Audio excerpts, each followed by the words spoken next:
அஸ்ஸலாமு அலைக்கும் வரமத்துல்லாஹி வபரகாத்துஹு. இன்றைக்கு வந்து சிக்கன் குக் பண்ண போகிறேன். சரியா? அதுக்கு வந்து ஒரு பாத்திரம் எடுத்துருக்கு. அந்த பாத்திரத்தில் உங்களுக்கு தேவையான அளவு ஆயில் ஆட் பண்ணிக்கோங்க. சரியா? ஆட் பண்ணி கொஞ்சம் வச்சுட்டு அதுக்கப்புறம் வாங்க.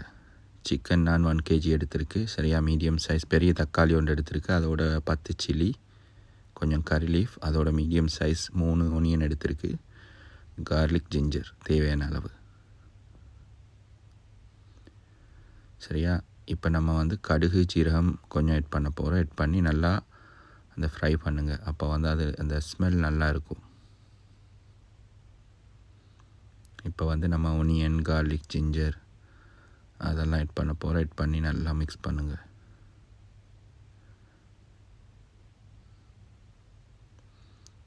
அதுக்கப்புறம் நம்ம தக்காளி, சில்லி, கறி லீஃப் அதை 3 ஆட் பண்ணி நல்லா மிக்ஸ் பண்ணி விடுங்க. நல்லா இதெல்லாம் வந்து அந்த பச்சை வாசனை போகிறதுக்கு நல்லா மிக்ஸ் பண்ணுங்கள்.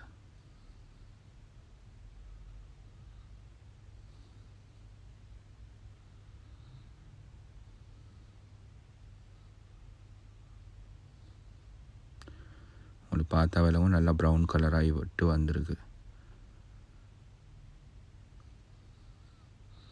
இப்போ மசாலா ஆட் பண்ண முடியும். ஆனால் வந்து நான் ஃபஸ்ட்டுக்கு சிக்கன் ஆட் பண்ணுறேன். சரியா?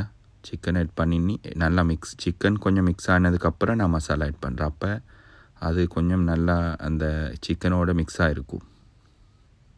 சரியா? இப்போ கொத்தமல்லி, சில்லி, சால்ட் உங்களுக்கு தேவையான அளவு ஆட் பண்ணி நல்லா மிக்ஸ் பண்ணிக்கோங்க. அதோட நான் வந்து கொஞ்சம் வாட்டர் ஆட் பண்ணுறேன். சரியா? அது கிரேவி கொஞ்சம் வரதுக்கு கொஞ்சம் வாட்டர் ஆட் பண்ணியிருக்கு. ஆட் பண்ணி நல்லா மிக்ஸ் பண்ணி விடுங்க. ஃபைனலாக வந்து நம்ம கொத்தமல்லி கட் பண்ணி வச்சுருக்கு, அதையும் ஆட் பண்ணி ஃபினிஷிங் உங்களுக்கு எப்படி வந்திருக்குன்னு காட்டுறேன். நல்லா மிக்ஸ் பண்ணி விடுங்க ஒரு 5 மினிட்ஸ் மாதிரி.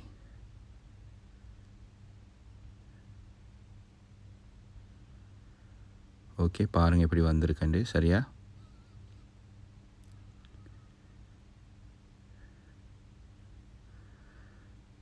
ஏன்னா சிக்கன் அதெல்லாம் வந்து நல்லா அந்த என்ன சொல்கிறேன் நல்லா வெந்து வந்திருக்கு. சரியா? ஓகே கைஸ், வேறோட நெக்ஸ்ட் டைம் வேறு டிஷ் ஒன்று பார்க்கலாம். சரியா? கட்டாயமாக நீங்கள் எங்களோட சேனலை சப்ஸ்கிரைப் பண்ணி உங்களோட ஃப்ரெண்ட்ஸ் மாருக்கும் சப்ஸ்கிரைப் பண்ண சொல்லுங்கள். சரியா? ஓகே கைஸ், அஸ்ஸலாமு அலைக்கும்.